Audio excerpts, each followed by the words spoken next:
All right, so in this video, I'm going to be covering an extremely important topic to me and something that I find it hits very home for me as I myself, I'll be vulnerable. I've experienced tons of issues here, and I wish I could say exercise solved everything. It definitely helped, but there was a lot of deep work and mindset work I had to do personally to really navigate these areas. But I hope to give you some insight here as to what works for most people and a lot of the sciences behind this stuff and hopefully give you a leg up. So let's get into it.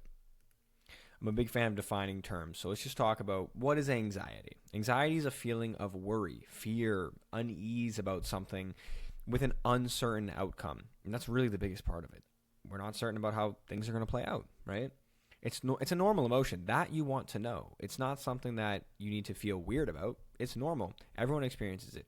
But sometimes it can become very overwhelming and interfere with your daily life. You're not alone when it comes to having these feelings. What is anger? Anger is a natural emotion, and it's characterized by feelings of displeasure, frustration, or even hostility. But remember, it's a normal and healthy human response to situations. That are perceived as threatening, unfair, or even frustrating. Okay, learning how to manage and express anger in a healthy way is important for maintaining healthy relationships and for your emotional well-being. What is overwhelm?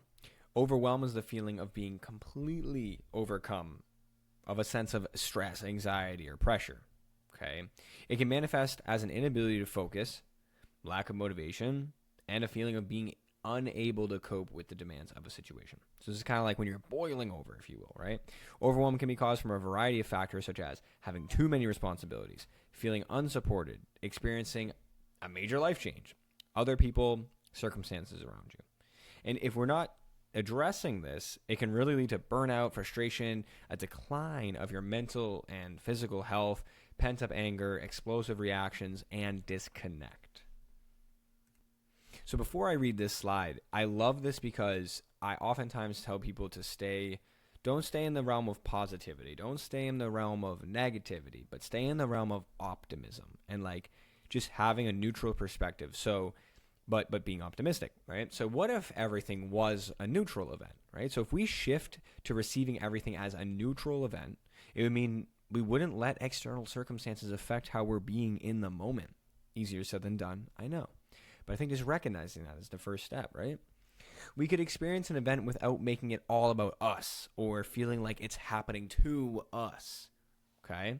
Neutrality creates a sense of detachment to the outcome or the expectation and how it has to be, and it really creates a new objective view, an objective view. While it's important to maintain objectivity, having emotional reactions to events and experiences can help us grow and learn from them. So it's still important to acknowledge it and process our emotions in a healthy way to maintain our mental and emotional well-being. So like if you get mad, if you get sad, we're not saying don't be mad, don't be sad.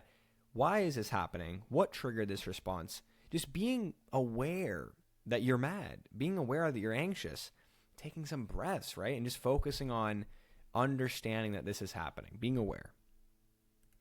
All right, so let's talk about how to not take things personal. Again, I know, easier said than done. Listen actively. So if someone's talking to you, listen actively, okay? Breathe. Right, that I can't tell you how many times that helps me, right? Seek to understand the perspective of others because we can be so consumed with our viewpoints and not understand where other people are actually coming from, the shoes they walk in. Okay, keep the focus on what's at hand. Be open to new ideas and approaches. That one has served me well. Avoid getting defensive or reactive. Objective responding, right? Neutrality, optimism. Remember, different people will have different opinions. It's just the way of life, okay? My mom had a funny saying about feet I can't remember. I'll save you guys for my mom's stuff. Focus on finding solutions rather than dwelling on problems. Focus on solutions because yes, we could say boo-hoo me, this whole thing's happening to me, blah blah blah, my life sucks, it's crashing down. What's the solution? Because at the end of the day, life goes on and we do have to find a solution, right? So I think understanding that earlier on in the situation will save you time. Collaborating with others to create the best possible outcome. Love that. Take breaks as needed to maintain your focus and energy. So take breaks. Like today, I did 3-4 hours of laptop work, and I'm like, dude, I gotta go take a walk and leave my phone at home and take a glass of water with me and just get some sunlight. That's so helpful. You need to do that. Keep on track with personal goals to avoid confusion, misunderstandings, mood swings, or distraction. So I didn't mean to go back there. So yeah, personal goals, just staying on track with them and not forgetting about them. And I challenge you to find what your healthy coping mechanisms are. Like, of course, drinking alcohol per se is not a healthy coping mechanism. Marijuana usage, too many TV shows, like just trying to take yourself out of reality is not a healthy coping mechanism. But obviously things like meditation, breathing, journaling, hanging out with someone that you trust and support, or even seeing a therapist for a good conversation, getting it all out there. Those are really good ways to kind of cope on a situation. And the reason they're good coping mechanisms, like alcohol may help you for like 2 hours or 3 hours, but when you start to get a hangover and have to experience the effects of alcohol, you're going to be even worse off than you were before. And lastly, some examples. Exercising and physical activity, that's huge because you're taking care of yourself, and that's a positive you can live with every single day.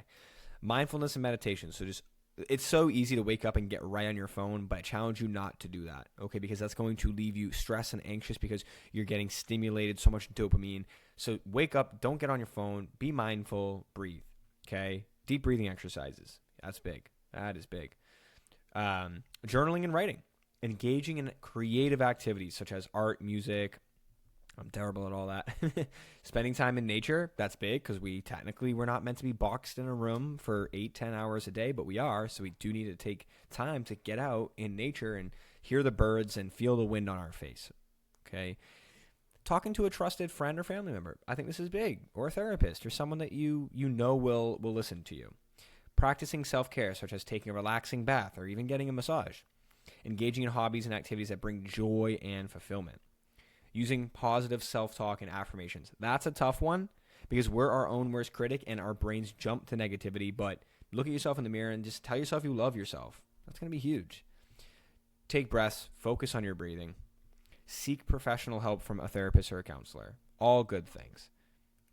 Now, I'm no mental health expert, but I'll tell you that these techniques 100% will work, but they won't work unless you're actually being mindful of when you experience certain emotions. So next time you experience a negative, not even a negative emotion, just an emotion in general, anger, sadness, happiness, acknowledge that you're feeling it. And then if you need to cope, find a positive coping mechanism and, create some form of habit around this. Appreciate your time, and we'll see you in the next one.